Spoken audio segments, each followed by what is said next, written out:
So dear student, now we are going to discuss the different types of asexual reproduction, and after discussing all the types of asexual reproduction, we will further move on to the sexual reproduction. But before then that, we have to discuss the different types of asexual reproduction.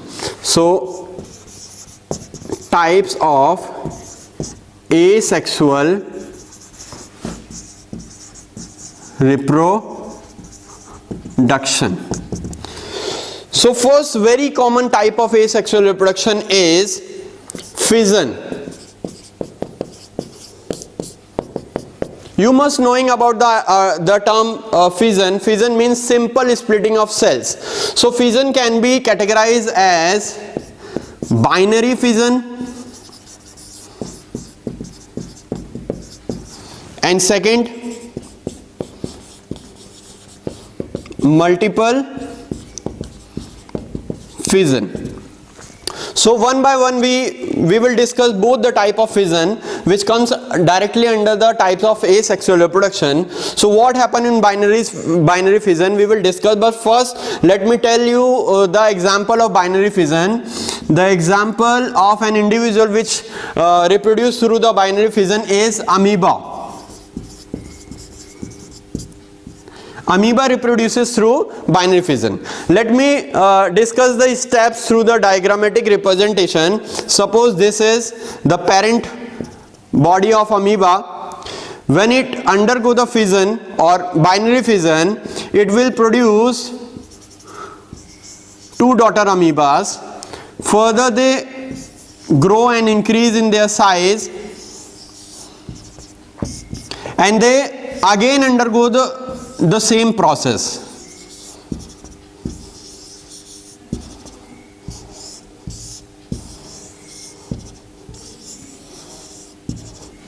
So this process is called fission. This is the parent amoeba and these are the offsprings.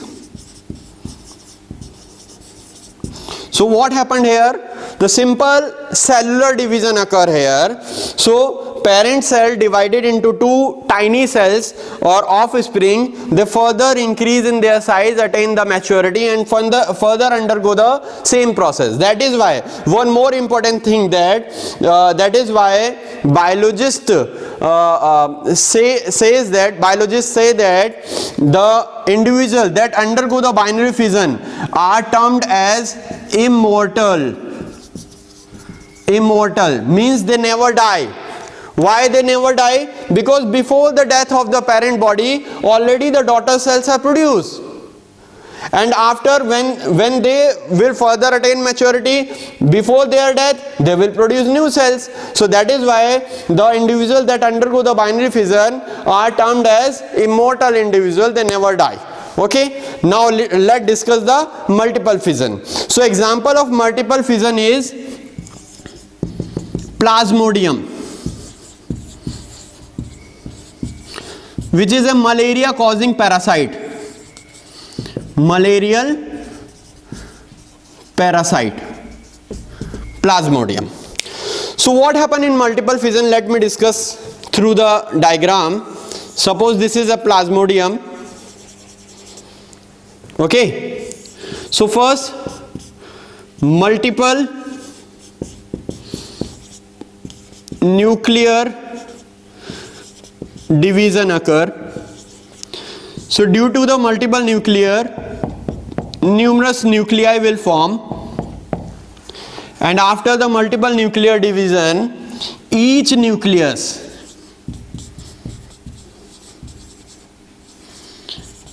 gets surrounded by some cytoplasm. So here cytoplasm gets surrounded around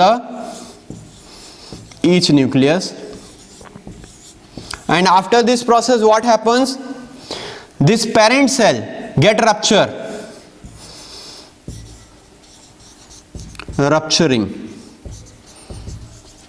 and these tiny offspring get released into the new atmosphere and will further grow as a new plasmodium parasite. So this is the multiple fission, in which first karyokinesis multiple nuclear division, which is known as multiple karyokinesis, occur, and after the karyokinesis successive multiple nuclear division, each nucleus gets surrounded by some cytoplasm, and then the parent cell get ruptured and the offspring released into the new environment. So next type of asexual reproduction is budding, in which what happens during the budding formation, a bud is formed on or inside the parent body. But what do you mean by bud? Bud is tiny outgrowth or the nodular structure that can be formed on the parent body or inside the parent body. So based on the location of the bud, budding can be further divided into exogenous budding and the second one is endogenous budding.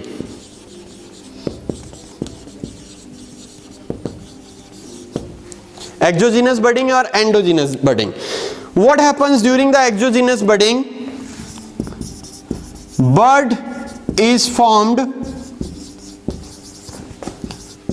on or outside the parent body, on or outside the parent body, and finally detaches from the parent body and will form the new individual. So common example of the individual that undergo through the exogenous budding or that reproduce through the exogenous budding is yeast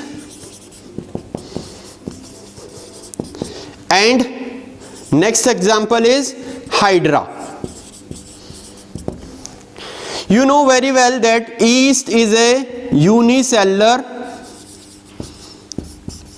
fungus or fungi, unicellular fungi. So let me draw how yeast is reproduced through the budding. So this is the main or parent body of the yeast, unicellular fungi.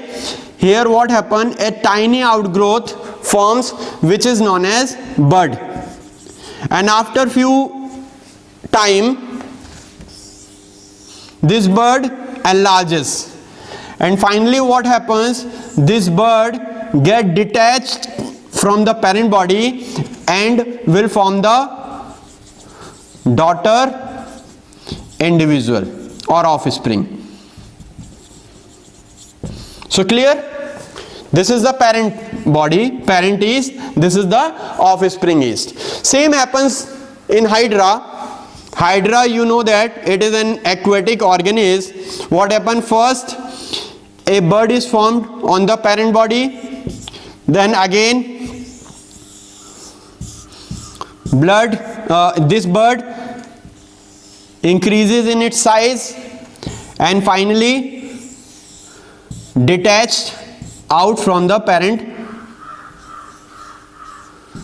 body and will form the new individual. So this is called the exogenous budding method. Now we are going to discuss the endogenous budding method, and the example of the individual that undergo the endogenous budding is spongilla.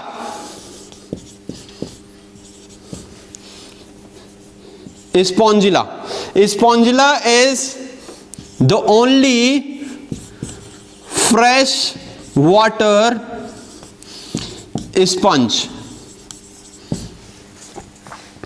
Let me draw the structure of a sponge so that you can clearly understand the process.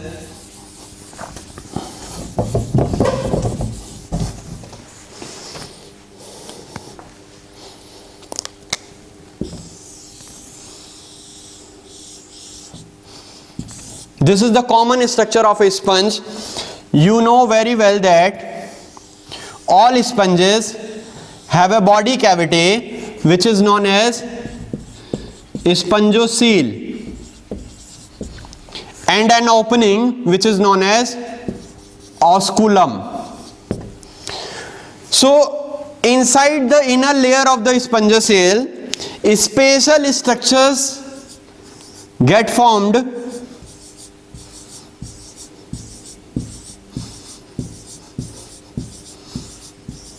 These special structure or birds are known as gemmules. So you can clearly see that these gemmules are produced inside the parent body. These birds are produced where? Birds are produced inside the parent body.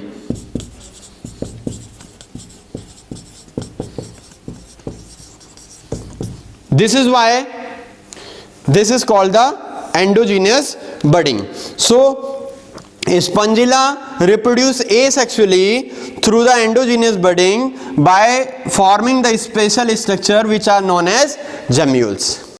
So next type of asexual reproduction after budding is spore formation. So now we are going to discuss the next method of asexual reproduction, which is spore formation. So here we are going to discuss the different type of individual that reproduce asexually through the spore formation, and the first type is zoospores. What are zoospores? Zoospores are the motile spores formed by an individual. Motile spores means they can move from one place to another place. Why they can move?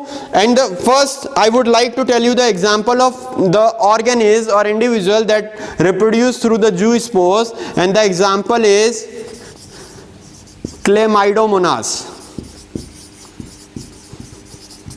Let me draw the structure of Chlamydomonas first. This is the Chlamydomonas, and Chlamydomonas has a special structure called flagellum or flagella, through which it can move from one place to another place. So in zoospores, these are the motile spores that can move from one place to another place. So they reproduce through these structure which are known as zoospore. Next is conidia. Conidia. First I would like to tell you, conidia are non-motile spores which are formed in chain pattern. And the classic example of individual that reproduce through the conidia formation is called penicillium. Penicillium is an antibiotic producing fungi. So let me draw the structure of a penicillium.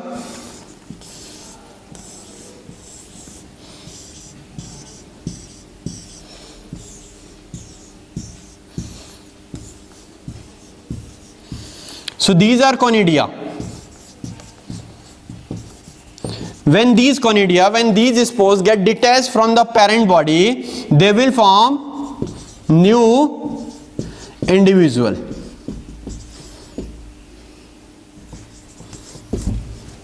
So next type of asexual reproduction is fragmentation.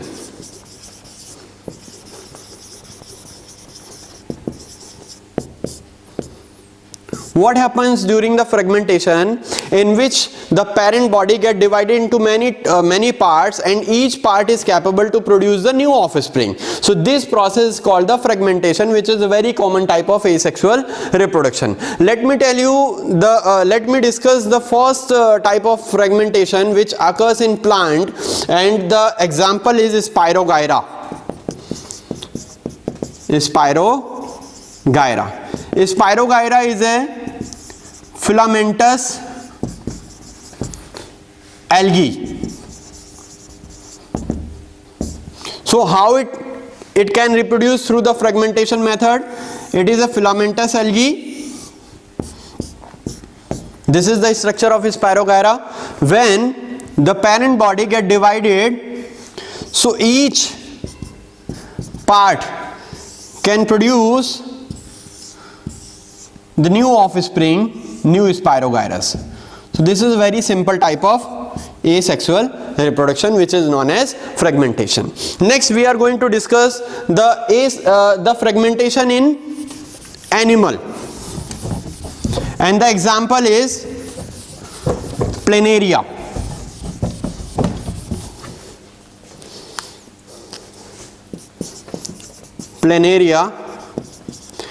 Planaria comes under the group of platyhelminths under the animal kingdom. So it belongs to the platyhelminths categories, planaria. So let me draw the structure of planaria first.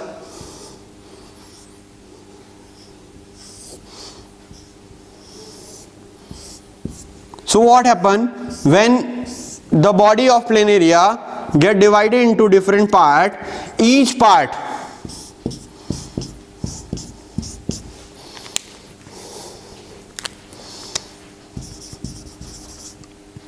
part is capable of producing offsprings.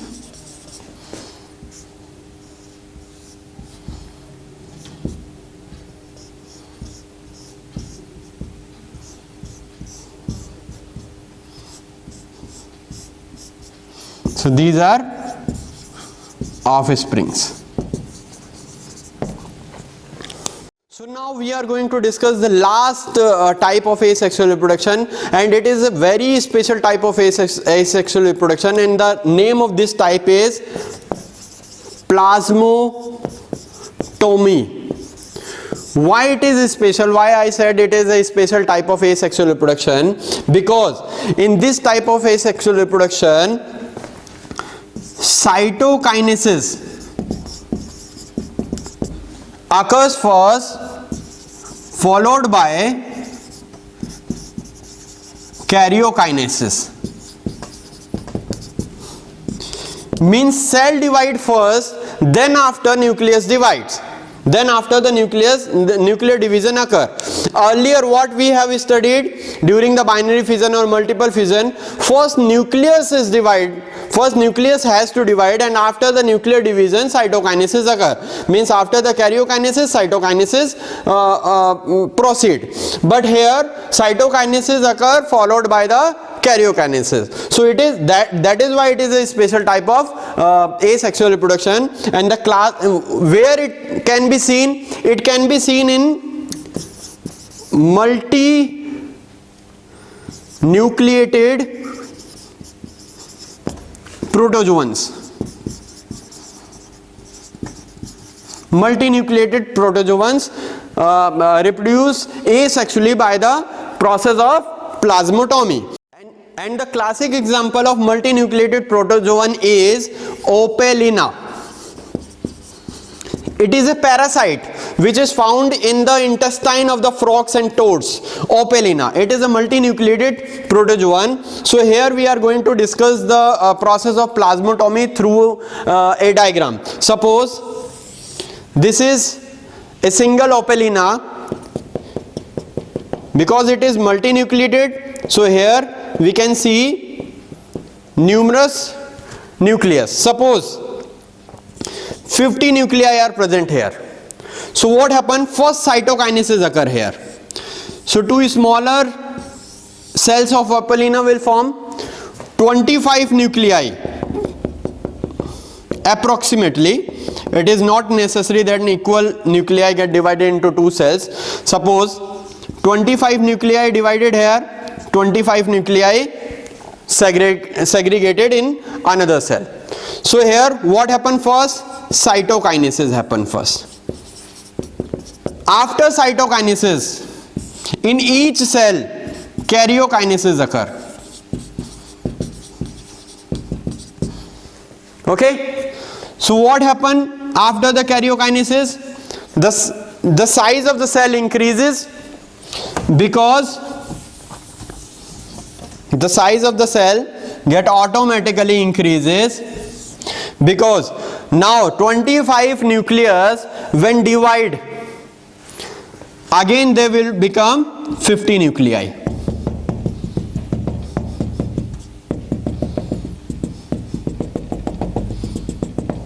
So what happened after the karyokinesis? Each nucleus gets surrounded by some cytoplasm,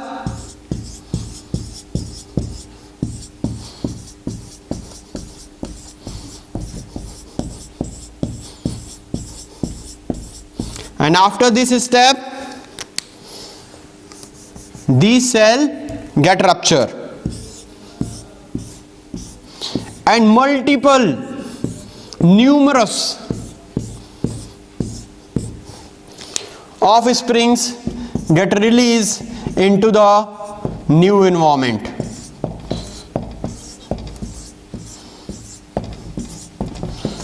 So this is a process of rapid reproduction.